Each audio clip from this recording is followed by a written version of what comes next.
Assalamualaikum warahmatullahi wabarakatuh. Bertemu kita bagi sesi pengajaran dan pembelajaran di rumah bagi subjek reka bentuk dan teknologi tahun 5. Kita teruskan dengan unit 2, iaitu aplikasi reka bentuk teknologi kejuruteraan.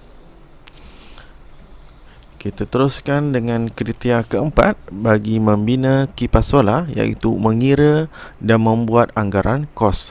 Anak-anak boleh buka buku surat di buku teks, iaitu buku suratnya 32. Okay, baik. Kita akan mengenal pasti alatan dan bahan yang akan dikira kos untuk membuat anggaran bagi kos membina kipas solar. Okey. Kita tengok di sini terdapat 10 bahan yang akan digunakan untuk membina kipas solar. Apa yang diberi ini adalah hanyalah contoh, dan anak-anak boleh tambah alatan dan bahan ini, dan juga anak-anak juga boleh menukar alatan-alatan ini mengikut kesesuaian anak-anak, dan harga pun sebenarnya boleh berubah-ubah. Jadi anak-anak perlu sesuaikan dengan keadaan semasa. Okay, baik. Contoh pengiraan anggaran kos bahan yang akan digunakan untuk menghasilkan kipas solar adalah seperti yang berikut. Okay, baik. Kita baca ya. Okay, yang nombor 1, bahan yang kita perlukan adalah motor. Spesifikasi yang ditetapkan di sini adalah untuk 3 volt hingga 6 volt direct current DC tu. Okey, harga yang dijangka untuk motor adalah sebanyak RM2 bagi seunit, dan kita hanya memerlukan seunit. Jadi jumlah untuk motor kos yang perlu kita keluarkan adalah sebanyak RM2. Bahan yang kedua ialah bilah kipas lembut. Okey, baik. Bilah kipas lembut, ukurannya lebih kurang 80 mm. Okey, dan harganya seunit RM1.20, dan anak-anak hanya memerlukan 1 unit bagi bilah kipas lembut. Jadi jumlah keseluruhan bagi bilah kipas lembut hanyalah RM1.20. Yang ketiga, komponen yang agak penting juga bagi membina kipas solar, iaitu panel solar. Panel solar yang perlu kita gunakan adalah 3.7 volt dan juga 0.55 watt. Okey. Harga bagi kipas solar ni seunit adalah RM5.80. Bilangan yang perlu kita gunakan bagi projek kipas solar adalah hanya 1 unit panel solar. Jadi keseluruhan kos bagi panel solar ialah RM5.80. Okey, baik. Item bahan yang keempat adalah Swiss. Swiss yang perlu kita gunakan adalah jenis 3A 250 watt.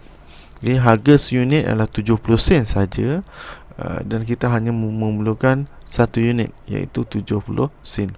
Seterusnya adalah wayar. Wayar yang perlu kita sediakan adalah yang jenis 0.5 mm. Okay. Bilangan yang perlu kita gunakan adalah lebih kurang 0.5 meter. Okay, baik. Dan anggarannya, kos yang perlu kita gunakan untuk wayar hanyalah RM10 sen sahaja. Okay, baik. Yang bahan nombor 6 adalah glue sentuh. Glue sentuh adalah gam. Okay. Harga seunit RM3.80, tapi kita hanya perlukan guna sedikit saja. Jadi kita anggarkan jumlah harga bagi glue sentuh adalah 20 sen sahaja. Sebabnya RM3.80 itu adalah satu botol bagi glue sentuh, tapi kita hanya menggunakan kuantiti yang sedikit saja gam tersebut. Okey, bahan nombor 7 adalah bot lekap. Spesifikasi yang kita perlu adalah 1 mm tebalnya. Ukuran tebalnya 1 mm, dan harga sekeping bagi bot lekap adalah RM4.50. Tetapi kita hanya memerlukan sedikit sahaja bahan tersebut. Dia tidak boleh beli kurang daripada 1 keping. Jadi harganya mengikut keperluan kita hanyalah lebih kurang kita anggarkan RM1.50. Dan seterusnya bot impra. Bot impra, ketebalan yang kita kendaki lebih kurang 3 mm. tebalnya. Harga scalping RM3.80 dan kita anggarkan jumlah untuk buat Impra adalah RM1.90. Okey, baik. Dan seterusnya bahan yang ke-9 adalah bongkah penyambung. Bongkah penyambung yang kita perlukan adalah 6A 12W. Okey, RM1.20 bagi seunit. RM1.20 seunit itu dia mengandungi lebih kurang 12 slot. Yang kita perlukan hanyalah 3 slot. Jadi dianggarkan nilai yang perlu kita gunakan adalah 30 sen.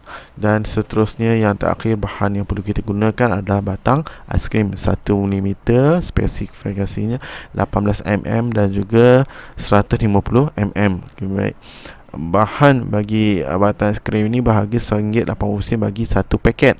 Yang kita hendaki hanyalah 6 batang. Jadi jumlah keseluruhannya adalah 20 sen bagi batang aiskrim. Jadi apabila kita jumlahkan 10 bahan-bahan ini adalah berharga RM13.90. Okey, ini adalah kos bagi bahan yang dianggarkan bagi projek membina kipas solar. Okey, baik. Mungkin harganya berbeza-beza mengikut keadaan semasa dan juga kuantiti yang anak-anak beli. Apa yang contoh yang diberi adalah kuantiti dengan beli jumlah yang besar. Okey, dan semestinya bila kita membeli dengan jumlah yang besar, harganya lebih murah dan kita gunakan secara berkongsi bersama rakan-rakan. Okey, baik. Itu saja bagi sesi pengajaran pada hari ini. Jadi diharap anak-anak mendapat manfaat daripada sesi pengajaran kali ini. Assalamualaikum warahmatullahi wabarakatuh.